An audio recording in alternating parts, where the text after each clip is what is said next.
Hello everybody, Andrew Casey from Hypersanity Books. A quick disclosure, this is not constituting for any financial advice. This is just a video as a case study about a subject matter that I think some people should be aware of. Now, this will also come back into writing characters that are unique. With this disclaimer, if anyone is putting a content posing as Hypersanity Books or myself or anything else, it's a scam. I will never reach out to you through WhatsApp or anything else. There are a lot of scams out there. We will not reach out to you directly. That all being said, today's video we're talking about multi-level marketing and different risk factors from the TV show On Becoming a God in Central Florida. I think there is a discussion that should be said here. Otherwise, let's get into it.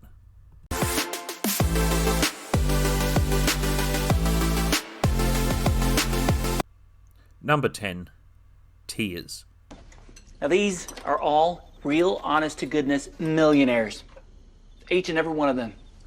One thing I'll say within the show, it says as someone else was in the company, signed in under someone, and built up a bigger network. So he's seen as the central antagonist of the story. Then you have, he sponsors someone, so she's the direct downline with her husband, and then the next person is a single person named Cody, who introduced another couple, and then they have their network. So with one thing I'll say with multi-level marketing, if you were going off the pyramid talk and saying everyone introduces 3 people, and you go through tiers down, you will only get to 20 or 21 tiers for the entire population of planet Earth. Number 9, production versus consumption.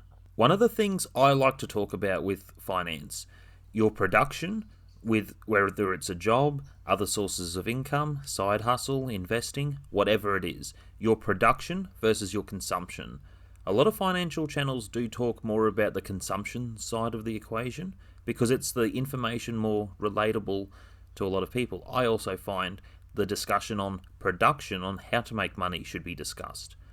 With the subject matter of the story though, the husband is going to quit his job. His wife wants him to go to work, keep earning an income, and stabilize life because he is overworking himself with trying to build the multi-level marketing business. Now, there are a lot of risk factors that come forward, but his production is not showing a result with the hard work coming forward, or next to no result. He's being a bigger consumption of product, so there is a lot of, they call it FAM product throughout the house. That is one of the things with a lot of multi-level marketing, is to change your shopping habits. So you're consuming the product of the big business.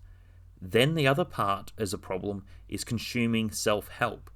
So within Amway, it was suggested when I was in it nearly 20 years ago to listen to a cassette, which is what this show does, or a CD, 1 hour a day, and then you do that every day and book of the month.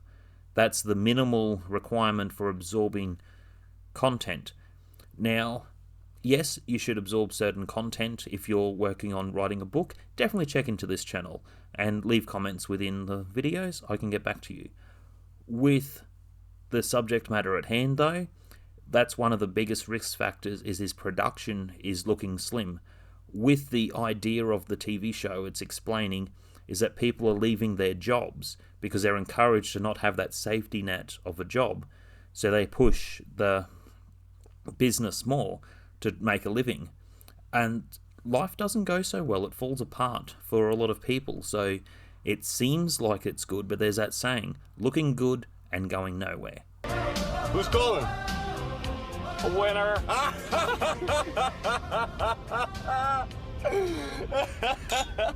Number 8, single parent struggles. With the main character, Krystal, she suddenly has no husband. She's widowed. Now, with the story, she's struggling, has a lot of debt. The house is going to have a lock put on it, so she'll be evicted. There are a lot of risks that come forward because her husband was consuming too much product. using a lot of debt to buy more product and storing it at someone else's place. So there were a lot of concerns with the story trying to look good. She's pushed in this situation where she's trying to have a yard sale and then finds out that the financial situation is heaps worse. So the above ground pool that he has to be repossessed. So she meets another character to try to work in with, to work out how to network market with the consuming products. So the sponsor of the couple, he talks to them. His name's Cody Bonner.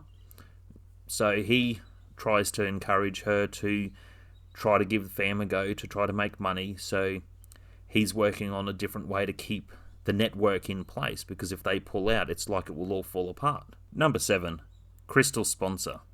A handout? Okay. Here's a handout. Here's another. I don't have any more hands to put out. Looks like you might have to actually do some work, huh? So Cody Bonner, he has his network, and he looks like he's doing well, but he's not. His mother has provided finance for him, though she's also from a different type of wealthy background and wanting to pull out on trying to help him because of how he's misusing funds. Instead of trying to work or build business or investments, he's putting all of his energy into the network marketing. With the character, I felt like he was a closer representation of what I used to be when I was in Amway, with the toxic positivity, the seminars, being over zealous, whatever you want to call it. Oh my god, looking at the show was looking in the mirror at my past. It was terrible. And I also felt for the character with certain character flaws and vulnerabilities to relationships and friendships. I felt I connected to the character the most. He also has another person that's cross-lined through a different network, and it's sort of like, oh, you can join my company, you can join my business in this network marketing, and there's a bit of a toxic rivalry that happens. Sometimes in some networks, yes, that can happen. You might be in multi-level marketing in a workplace, and someone else is already in the workplace in another network doing the same thing. So you're pitching to the same people. That can cause a lot of different conflicts in life when you're not in the same team. Number 6, the sponsor's sponsor.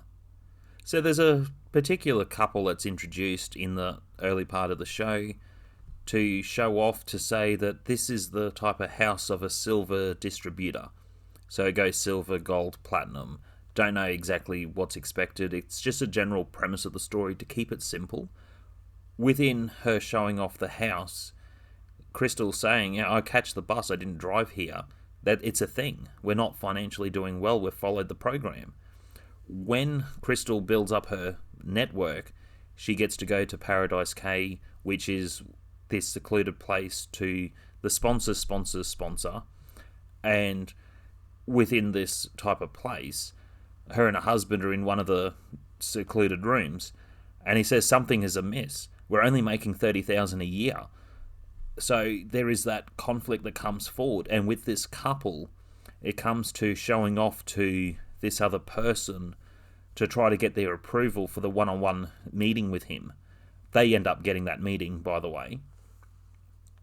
With that type of storytelling, the reality, he says in the stage, he's just about to break out in tears because his life before getting in the organisation, he was working in a dentist, ran the business, and he was doing quite well because that's how he met his wife.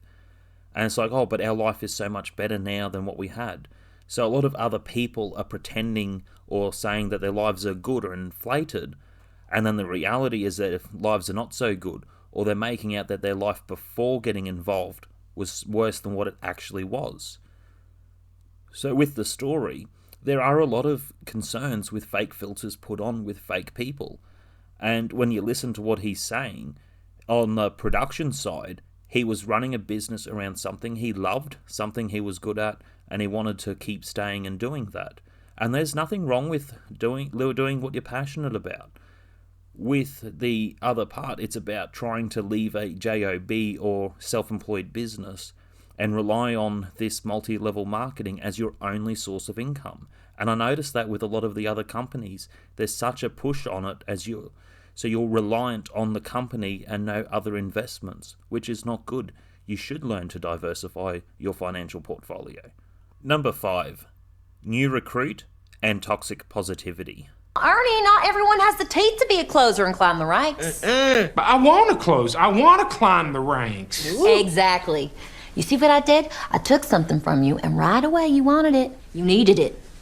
So the new recruit, Ernie, that she has is the next door neighbor. He gets sucked into the toxic positivity with a fitness program that she's trying to run at the water park where she works, because she's trying to make some extra money within the proper guidelines of her job. With the premise of this part of the story, Ernie joins along, and he's not quite having a sales pitch. Though there is a problem within the church with some other foreign people that are there from Mexico, and he's able to speak Spanish and help to work through. So it's having the religion side in with the multi-level marketing. So it's kind of playing on it. So he ends up having a lot of people join into the network, and then he's feeling like a big shot. But the toxic positivity is also an eye-opener when people are joining into MLMs and getting absorbed in that type of environment of toxic positivity. And you can see as a case study through the different ways that his character changed through the show. But it was also the way he treated his wife. He wasn't happy with his job, so there are some different underlying problems in life. But the way he went about things was not good. So he's looking at quitting and just living off the savings and make this company work. And Krystal's apologizing because the reality is the margins on how the distribution works are quite slim. So it's not a good idea to just quit your job. So I would suggest, if you were doing something like that and you're not happy with your job, there are part-time work. There are different choices that you may have in life, but they're all individual different choices that people need to work out for themselves. Every time they buy something, it's money in That's creepy as hell. Yeah, you look creepy weird as doing hell. Do not smoke. And speak to us, your audience. Number 4, self-help. One thing I noticed as a common link between Amway and what the show did is the CDs, the tapes, and the book of the month with the system. Now, I'm not trying to badmouth on it all, but it's business at the end of the day. But Dexter Yeager was the biggest in Amway, and he set up something called the IDA system, which was the books, the CDs, the cassettes, and from there, it would be a big cost onto consuming so much product per month for every person involved in his network. So the money is made from his business model, which is separate from Amway. I want to make that clear, it's separate. So with the TV show, it followed that same type of self-help. There are a lot of MLM companies that have a lot of self-help programs, or you're signing up to a program to consume so much content per month. And then there's extra content to absorb outside of that. Number 3, central antagonist. If only her IQ were as high as her bra size. Hey! Speak of the devil and the devil appears. So with the Obi Gobo character, yes, he is the central antagonist of the story. He also has a lot of ways that he operates to try to have control over people within the network by having the strict rules. And because people are reliant on the MLM, they don't have the safety net outside of that. That's one factor of a cult. I've touched on cults before, but this is one way that it's operating as a cult, and he is the head leader of that cult. With this character as well, his wife is heavily involved within the story, and he is always shooting for more to help his ego, his pride. His narcissistic behavior is definitely part of the ongoing traits. He also has different people who work for him within the company, and that's part of having the control over people. So it shows some different realities on how some jobs and workplaces can work. Number 2, the bully's bully. And it would be very damaging to Obi if his downline were to hear it. So I want you to find that tape. No. I will make it. With the central antagonist, he has a bully who is also at the same kind of level that he's at, the same ego and different stature. Within one of the big events, there are a balance between some people from his network and the other person's network, and it's the way people talk to suck up to them as well, which is quite concerning. Instead of having independent thought, because they're told you're independent business owners. No, you're not. You're under this person's rule, while you're within the organization following his strict rules. Now, with the balance of power, through the main story, as Krystal's doing other things with the story to a lot of other conflict that's going on, because Obi has also held someone else's family, his daughter and wife, to work for him and be separate from him, so he's ostracized because of trying to set up different self-help programs himself.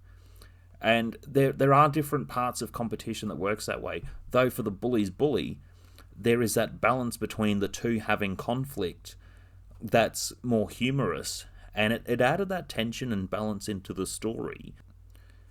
Number 1, final thoughts. I quite enjoyed the show. Within the end, Krystal Stubbs blackmailed Obi Garbo. How did she do it? One of his lackeys that was more of an assassin, he was killed, and her and Cody, they kind of disposed of the body and said that we know where that is, and you might take us to court, whatever else, but then you'll face the bad publicity. So they came to an ultimatum where she was able to work within different things within FAM and got herself financially set up and free. With the story, though, it had its slightly possible twist ending where he was asking his wife if she had a family, and he said because he'll make them rich. So there is one of those twists, whether it's a dark intention or it's one of those inflated ego things within the way some of these companies work, or how people network with people they don't really know. And that's one of the other things to also consider with MLMs. We will not reach out to you. So if you see anything within any of the videos, especially on financial subjects, do not engage in the WhatsApp man. We do not use WhatsApp. I refuse to. If you do get involved with certain scams, we will not help you because we cannot help you, and it's not worth our time to get involved in other people's messes. The warning has been put forward. Do not engage with the WhatsApp man.